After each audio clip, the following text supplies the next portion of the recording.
Magandang umaga po mga kababayan. Nandito tayo ngayon sa lugar na Maglula, no? Yung ating nabigyan nung tayo ay nag-iikot na Maglula. Napakabait nung apo niya, talagang hindi siya iniwan. So, ayan, balikan natin at mag-abot po tayo ng munting tulong. So, salamat sa ating sponsor na nagpapaabot po dito sa ating Maglula. So, ayan, nandiyan na po sila. Hi Lola, magandang umaga po. Good morning po Lola. Pasensya na muli sa disturbo namin. Ayan, nandito si Lola. Anong inalmusan ni Lola? Hindi pa ako kumain, nag-ano lang ako kain na ng kape. Nagkape lang po kayo na may partner na tinapay. Okay, wow. Ayan po yung pananghalian nyo Lola. Patula. Patula, wow, ang sarap niyan. Anong isasahog nyo po dyan, Lola? Yung noodles na lang. Kumusta naman po, Lola? So ito naman mabuti ng konti. Medyo mabuti-buti na po kayo. Ano lang yung paglakad ko kung wala akong tungkod. Hindi po makatayo kung walang tungkod. Makatayo naman kaya lang hindi makalakad kung wala. Hindi makalakad. Kailangan talaga may tungkod para may puwersa. No? Binibida ko nga sa mga nag-ano sa akin. Bumibisita. Oo. May nag-ano dito kako. Binibidan nyo po na may pumunta sa inyo na may nag-abot. Wow, salamat naman po, Lola ko. Kasi sabi ko, wala nga kaming makain na noon. Kaya kako, ano kaya, ano naman, hasan ako hahagirap. Bagya ka mamaya-maya, andyan na kako yung mga YouTube. Oh, wow, so sabi ni Lola, nung araw na yon, bago kami makadaan sa kanya, naghahagilap sila kung ano naman daw ang makakain nila nung araw na yon. So, maya-maya daw, dumating kami at nabigyan po namin sila ng biyaya. So, ngayon, babalik kami kasi mag-aabot kami muli sa inyo ng biyaya. Hindi nyo akalain, Lola, na kami ay babalik ngayong umaga. Di ba? So, ikaw, Apo, kumusta naman si Lola? Kumusta ang pag-aalaga mo kay Lola, Apo? Okay naman po. Ha? Okay naman. Okay naman? Si Lola, hindi kumakain ng bawal sa kanya. Ha? Iluto mo si Lola yung hindi bawal, anak, ha, sa kanya, ha? Kasi may high blood si Lola, so bawal. Bawal po sa kanya yung mga pagkain na kalaban doon sa kanyang sakit o high blood, no Lola, no? Ingat-ingat po kayo sa pagkain, ha, Lola? So ayan po mga kababayan, habang dadatan namin sila, ito yung aming nakita. Wow, fresh na fresh yung patula ni Lola. Saan ito pinitas, Lola? Diyan sa garden nyo? Binili nyo, pero may mga talbos po kayo diyan, Lola, no? Masarap din siguro ito haluan ng talbos. Yan, no? Diyos ko, Ginoo ko, makatas-katas pa. Ang sarap nito, lagyan ng miswa. May miswa kayo nabili ni Lola. Sige, pasok mga Rohinios. Meron kang isang sakong bigas, Lola ko. 2 sako na, bali 50 kilos ito, Lola. Matagal-tagal na po itong maubos sa inyo, Lola. Kasi 2 lang po kayo. No, ang daming ito, bigas. So, ito, Lola, bukod pa riyan, meron kang kape para dito sa apo mo. Wala ba yung apo mo ng kape ba? So, ayan, meron ka ng biscuit dyan sa merienda. Tamang-tama, magugulay si apo. Meron ng panggisa. May mantika na toyo at vinegar. Tapos may mga pescatuna tayo dito. Meron tayong sardines. May sardinas tayo. Partner po dito, Lola. Sardinas, tapos miswa. Ay, ang sarap na. Tapos may tuyo. Ay, nako. Partner na partner. Ang sarap. Paborito ko po yun. And then, syempre, kakain si Lola ng prutas. Syempre, may gatas. Pampalakas ni Lola. Meron din Lola sutanghon. Pwede rin po doon lagyan ng sutanghon, tapos lagyan ng sardinas. Ayan, may sutangon. Then, sabi nyo kanina, Lola, ang ihahalo nyo dyan is noodles. Oh, ayan. So, meron ka ng patit canton. Ayan. At noodles. Oh, sabi ni Lola kanina, noodles daw. So, ito meron. So, ayan. So, ang dami nito, Lola. Maraming salamat sa inyo.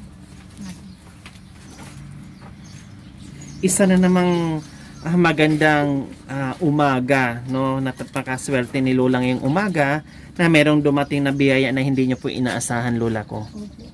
Opo. Anong mensahe mo, Lola, sa ating sponsor na nagpapaabot po nito para po sa inyo? Maraming salamat po sa pagbibigay ng biyaya sa akin ngayong umaga. Sana bigyan kayo ng Panginoon ng mahabang buhay para sa ganun mas marami pa kayong matutulungan kapatid. Maraming salamat po, Lola. Hindi niya akalain na balikan natin siya ngayon at hindi niya inasahan na meron na namang biyaya na matatanggap si Lola ngayon. Kaya yung kanyang mga luha na yan, yung kanyang pag-iyak, no, dahil hindi niya inaasahan na mabalikan natin at mabigyan muli. So sa labis ng kanyang tuwa, ayan, nagiging emotional si Lola. So okay lang po, Lola, no, habang tayo ay namubuhay, huwag tayong mawala ng pag-asa. Hindi tayo pababayaan ni God, no. Nandiyan po lagi sa atin. Basta magdasal lang tayo, huwag mawala ng pag-asa, go lang, no? Kakayanin po, Lola. Okay. Bukod pa sa bigas, no? Bukod dito sa grocery, at merong cash si Lola ng 600. So, 500, 1, 2, 3, 4, 5, 600. So, para meron kayong pambili-bili, Lola, ng halimbawa, gusto nyo bumili ng gulay, manok, huwag na lang po baboy, Lola, ha. Manok na lang po pwede, gulay, isda. So, mayroon kayong madudukot. May laman po ang inyong wallet, Lola. Maraming salamat. Walang anuman po, Lola. So, ayan. Magpasalamat po tayo sa ating sponsor na nagpaabot po dito sa biyaya para dito kay Lola. No, maraming salamat, Mama Chi, Ma'am Dina Fuentes, Ma'am Mercedes Javier, Ma'am Claudia Zapian, Ma'am Norma Malyari, Ma'am Mindy B, Sir Oscar Magpusaw, Anonymous. And then, ito po yung ating grocery. Ayan po. So, pinasa na po natin ito, no? Nireport na po natin sa ating mga sponsor. So, at isang sakong bigas at itong cash na 600.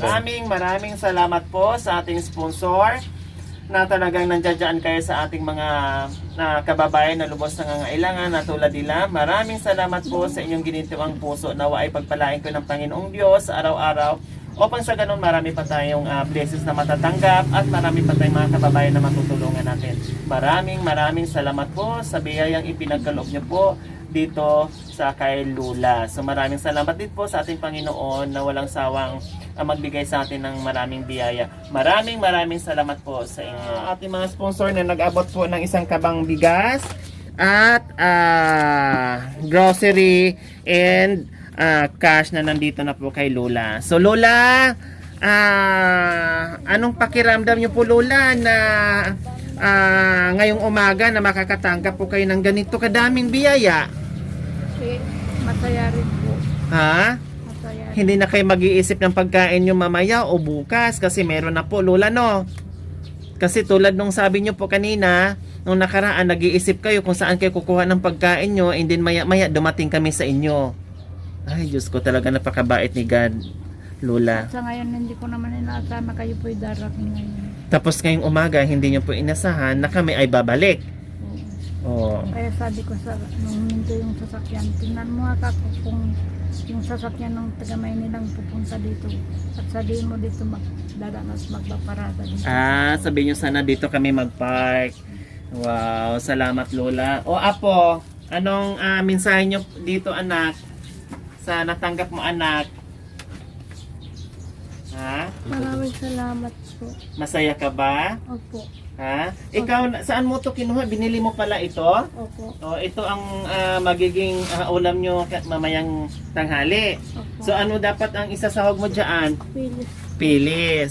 So, ngayon, hindi na. May sardinas ka na. May sardinas ka na. Tapos, lagyan mo ng sutanghon. So, lalong sasarap siya. No? Tapos, lagyan mo ng sabaw. So ito po mga kababayan na yung maglula na talagang si Lola na nag-alaga, no, nagpalaki dito sa apo niya mula nung bagong panganak, tama po Lola.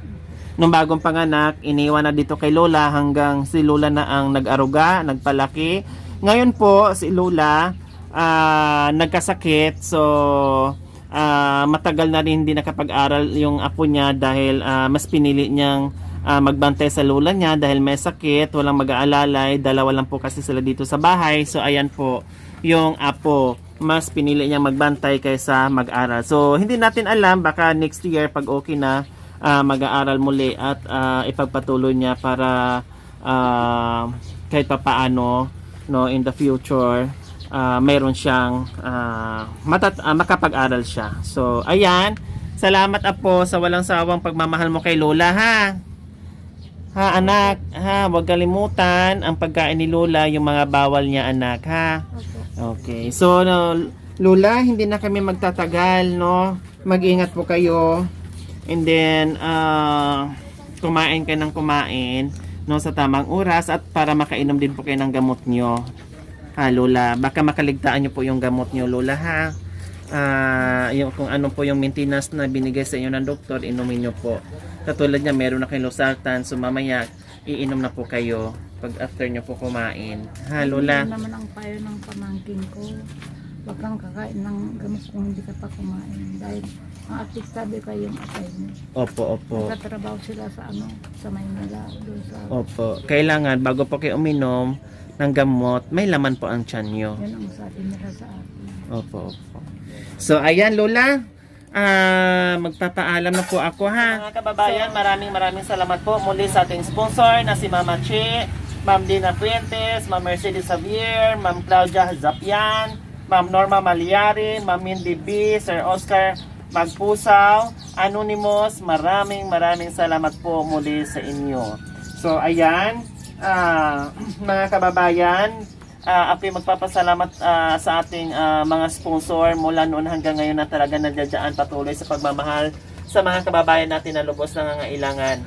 Maraming salamat din po sa mga followers, subscribers natin, sa mga viewers natin, sa mga member doon sa ating YouTube channel. Maraming salamat po sa inyong full support na walang sawa mula noon hanggang ngayon. So maraming salamat po. Maraming salamat po sa inyong lahat. Ayan, walang ano man At po. sa YouTube channel. Ayan, walang ano man po. O anak, gaano ka ma si Lola mo? Sobra po. Ayan. Love na love niya yung lola niya, sobra-sobra. Kaya nga sabi niya, yung kaniyang pag-aaral, nahinto dahil mas pinili po muna niya na magbantay sa lola niya dahil wala namang magbantay kay lola niya. At nakaalalay lagi kay Lola. So ayan. So Lola, gaano nyo rin po kamahal ang apo nyo? Mahal na mahal ko siya. Mahal na mahal ko siya, madam. Ang iniisip ko kung sakali ako'y mawalay, kung saan siya pupunta. Hindi pa po Lola. Hahaba pa po ang buhay nyo Lola dahil alam niya na